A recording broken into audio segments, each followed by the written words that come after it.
Bienvenue sur Africa 24 pour cette nouvelle édition du 12-15. Au sommaire, la célébration du 54e anniversaire de l'indépendance du Tchad.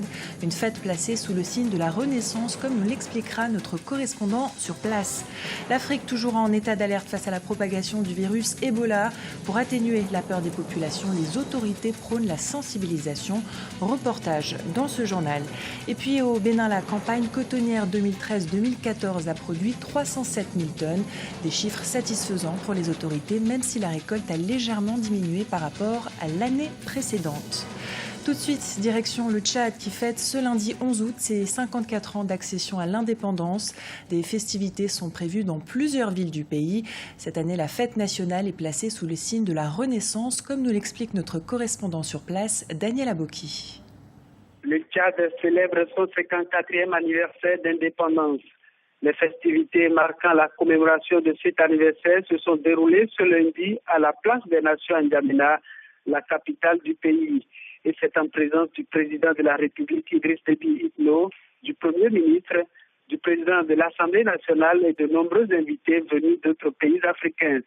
La célébration de cette année est placée sous le signe de la Renaissance, une renaissance que les autorités veulent politique, sociale et surtout économique, avec une croissance forte de près de 8%. Cette 54e célébration a une touche particulière. Le président de la République, Idriss Déby Itno, l'a voulu sobre. On a donc assisté qu'à un défilé pédestre.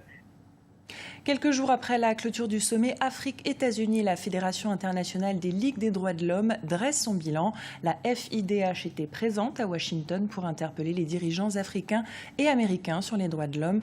La Fédération appelle à des engagements fermes en faveur de la paix et pour le renforcement des processus démocratiques. Les détails avec Guillaume Durand.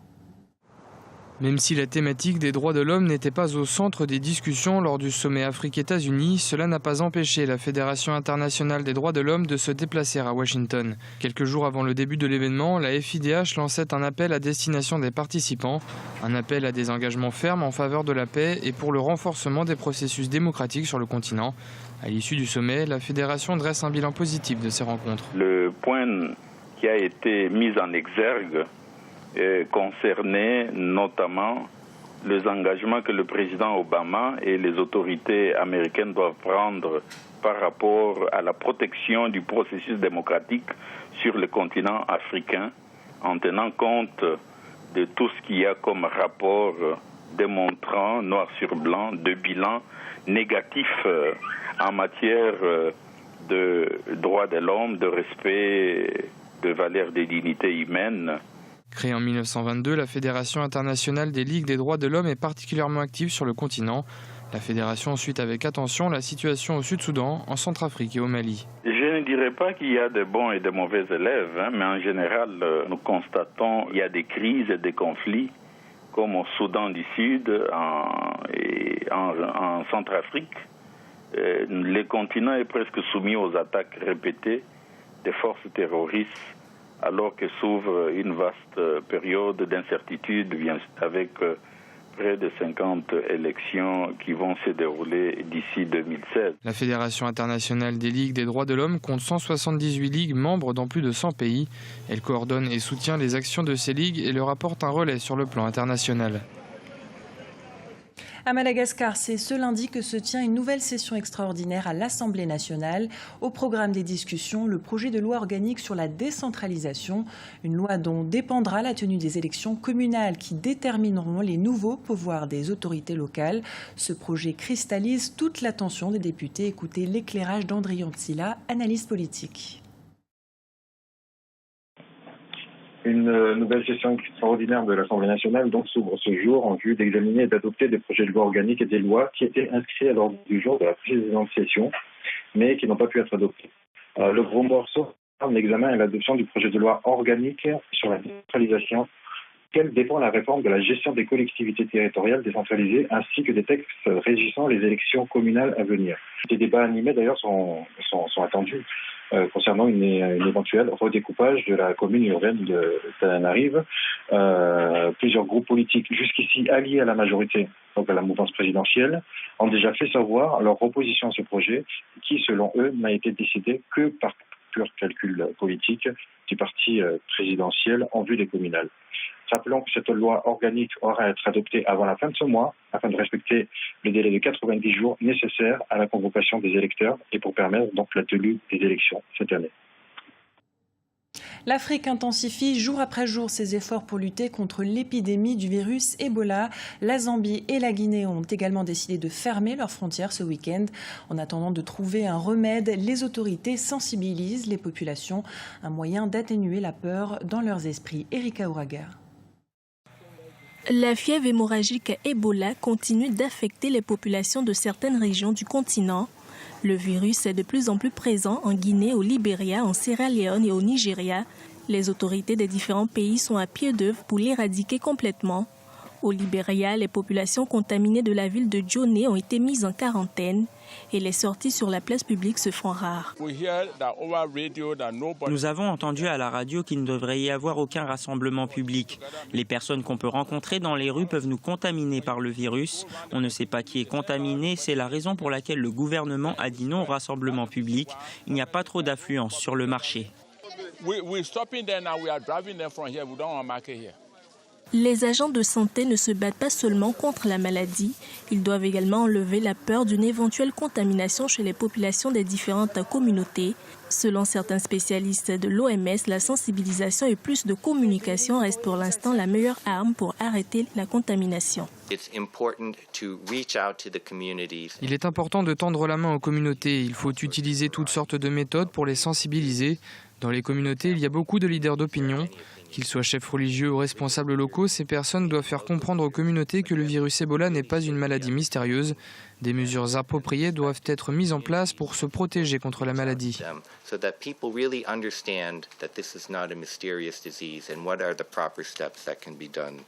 Le virus Ebola a fait près de 1000 décès. La Guinée a déjà fermé ses frontières terrestres avec le Libéria et la Sierra Leone. La Zambie a elle aussi décidé de fermer partiellement ses frontières. De son côté, la Sierra Leone mobilise des militaires pour faire respecter les mesures de quarantaine. Au Sud-Soudan, l'échéance a expiré ce dimanche. Les factions en guerre ne sont pas parvenues à former un gouvernement d'unité nationale. Un nouvel échec des efforts de paix malgré les menaces de sanctions à l'ONU, à laquelle s'ajoute le risque de famine après 8 mois de conflits dévastateurs. Les négociations avaient été lancées en janvier entre les deux camps du président Salva Kiir et de son rival, l'ex-vice-président Riek Machar. Dans l'actualité économique, les chiffres sont tombés au Bénin. 307 000 tonnes de coton-graines ont été produites durant la campagne 2013-2014. Les autorités se montrent satisfaites, même si la récolte a légèrement diminué par rapport à l'année précédente. Chiralia Otaouema. La dernière campagne cotonnière au Bénin a passé la barre de 300 000 tonnes. Au terme de la campagne 2013-2014, la filière coton a affiché 307 000 tonnes de production, soit une augmentation de 67 000 tonnes sur la précédente. Avec un rendement de 89,5% pour le compte de l'année écoulée, la filière a connu en l'espace de 2 campagnes un accroissement de 133 000 tonnes, soit 76,44% par rapport à la campagne 2011-2012. Sereine, les autorités évoquent une renaissance du secteur cotonnier. En termes de politique, vous avez premièrement des actions de sensibilisation, d'information, de communication avec les associations de producteurs. Et après ces différentes actions, il a eu le prix des intrants agricoles, notamment par exemple l'engrais. L'engrais est subventionné de sorte que l'engrais revient aux producteurs à un montant, je dirais, qui n'est pas du tout égalé dans la sous-région. Si ces résultats semblent satisfaisants, il convient tout de même de souligner quelques dysfonctionnements survenus au cours de la récente campagne. Prévu pour mi-novembre 2013, l'égrenage a connu un démarrage tardif de 2 mois et demi. Bien que cette campagne soit relativement bonne, les spécialistes émettent quelques réserves sur les prévisions de la prochaine saison. L'État peut créer les conditions pour stimuler la croissance, pour motiver les agriculteurs, pour huiler les relations entre agriculteurs et opérateurs économiques en vue d'une meilleure production. Avec un objectif d'emblavure de 400 000 hectares au titre de la campagne cotonnière 2014-2015, le gouvernement prévoit d'atteindre une production d'environ 400 000 tonnes. Une ambition qui pourrait se matérialiser grâce au renforcement de la cohésion au sein des acteurs de la filière coton. Ce journal a été réalisé par l'ensemble de la rédaction. Nous vous remercions pour votre fidélité. Dans un instant, une nouvelle édition de l'actualité sur Africa 24.